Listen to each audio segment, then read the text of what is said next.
Baik, berikutnya kita akan membahas jarak antara dua garis sejajar. Nah, jadi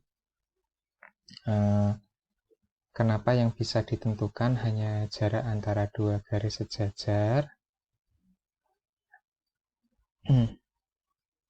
Jadi begini, ini katakanlah namanya garis G1, ini namanya garis G2 sejajar. Kenapa yang bisa ditentukan itu hanya jarak antara dua garis sejajar? Karena jarak antara dua garis sejajar, jarak G1 ke G2 di sini, itu sama dengan jarak G1 ke G2 di sini, di sini, di sini, sampai tak hingga dimanapun. Jaraknya pasti akan sama atau konsisten. Tetapi kalau dua garis itu tidak sejajar, berarti kan berpotongan ya. Nah, misalnya begini. Nah, misalnya begini, ini G1, ini G2. Maka jarak antara dua garis itu, jaraknya di sini beda dengan di sini, beda di sini, beda dengan dimanapun. Gitu. Jadi, ya tidak konsisten. Artinya tidak bisa kita tentukan jarak antara dua garis yang tidak sejajar. Atau yang bisa kita tentukan hanya jarak antara dua garis sejajar. Nah, untuk menentukan jarak antara dua garis sejajar itu sebenarnya ada dua cara. Yang pertama itu langsung pakai rumus langsung.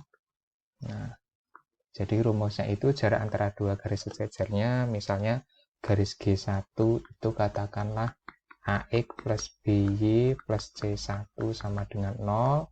G2-nya AX plus BY plus C2 sama dengan 0. Perhatikan bahwa nilai A sama nilai B sama, yang berbeda hanya nilai C. Gitu. Jadi ini sejajar. Artinya kita kalau garis G1 dan G2 sejajar, tapi persamaannya nilai A dan B-nya masih belum sama, kita rubah dulu. Nah, jaraknya itu langsung aja C1 min C2 langsung per akar A kuadrat plus B kuadrat. Atau boleh dibalik, C2 min C1. Sama saja. Jadi misalnya kalau kita punya, garis G1 itu 4X plus 3Y min 7 sama dengan 0. Dan garis G2-nya itu 8X plus 6Y plus 20 sama dengan 0, maka ini kan nilainya ini belum sama, jadi kita ubah dulu. Nah, ini G2-nya kita ubah menjadi 4X plus 3Y plus 10 sama dengan 0, baru boleh kita mengaplikasikan rumus ini. Maka jarak garis G1 ke G2 itu, nah, C-nya menjadi ini, yang dilihat ini dan ini. Gitu. Itu ya. 10 dikurangi negatif 7 plus 7 gitu nggih, per akar 4 kuadrat plus 3 kuadrat. Tentu ini 17 per 5. Nah, nanti sambil cek lagi. Atau kalau mau cara yang kedua, ini ya katakanlah namanya cara manual ya, cara analisis lah. Karena memang geometri analitik ini ya ciri utamanya itu ada analisisnya sebenarnya, tidak langsung disubstitusikan ke rumus, langsung ditemukan hasilnya, begitu tidak. Nah, jadi misalnya tadi kita punya garis G1 itu 4X plus 3Y min 7 sama dengan 0. Kemudian garis G2 itu ada 4X plus 3Y, kita pakai yang ini langsung, plus 10 sama dengan 0. Maka caranya itu, caranya yang pertama itu ambil sembarang titik pada G1. Nah, katakanlah namanya titik A, gitu ya, atau titik P lah, titik P. Nah, garis G1 ini kan panjangnya tak terhingga, artinya garis G1 itu melalui titik jumlahnya berapa? Jumlahnya sangat tak hingga titik, gitu. Jadi kita dari sekian tak hingga titik, kita hanya diminta mengambil satu titik P yang terletak pada G.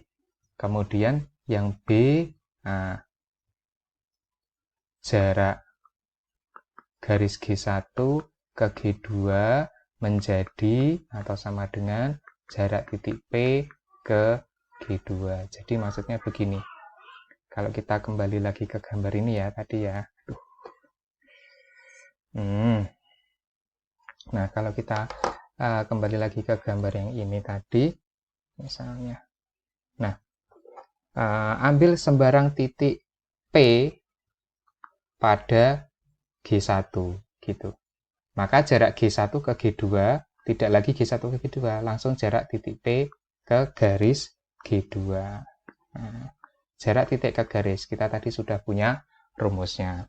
Atau kalau mau dibalik boleh, Pak, apakah harus yang diambil titiknya itu pada G1, pada G2 boleh nggak? Boleh. Misalnya dibalik, ambil sembarang titik pada G2. Di sini G2, misalnya namanya titik Q. Maka jarak G1 ke G2 menjadi jarak Q ke G1. Gitu dibalik. Jadi misalnya diambil di sini titik Q, jarak G2 ke G1 tidak lagi jarak G2 ke G1, bisa menjadi jarak Q ke titik G1.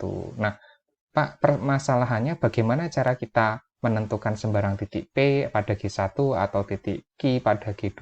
Nah, bisa kita ambil ini aja, misalnya gampangnya ini saja. Misalnya ya boleh dimisalkan X sama dengan 0, nanti Y-nya ketemu berapa. Atau Y-nya sama dengan 0, nanti X-nya berapa. Atau X-nya sama dengan 1, nanti ketemu Y berapa. Atau X-nya mau ngambil yang pecahan 1,75, nanti ketemu Y-nya berapa. Gitu boleh sembarang. Jadi setiap mahasiswa jawabannya akan berbeda-beda caranya. Tetapi pasti akan menemukan hasil akhir yang sama. Begitu. Misalnya saya ambil, ini ya langkahnya ya, jawab.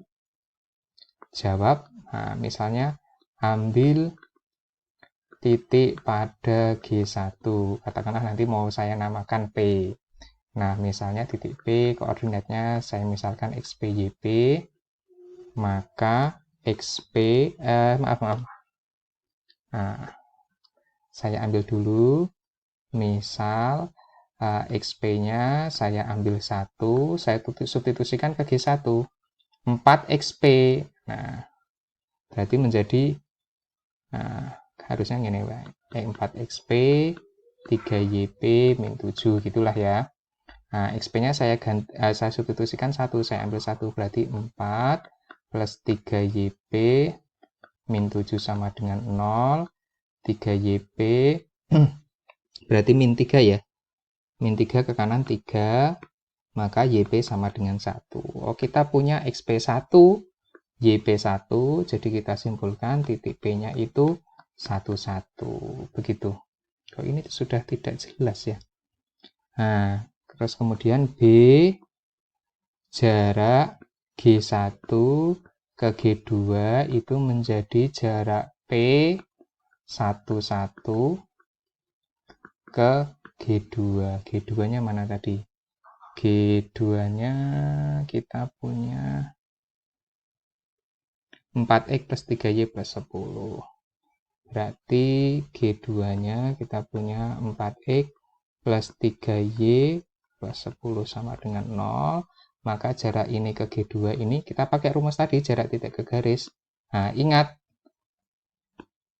satu ini menggantikan X, satu yang Y menggantikan Y. Berarti 4 kali 1 gitu ya. 3 kali 1 plus 10 per akar dari A kuadrat plus B kuadrat.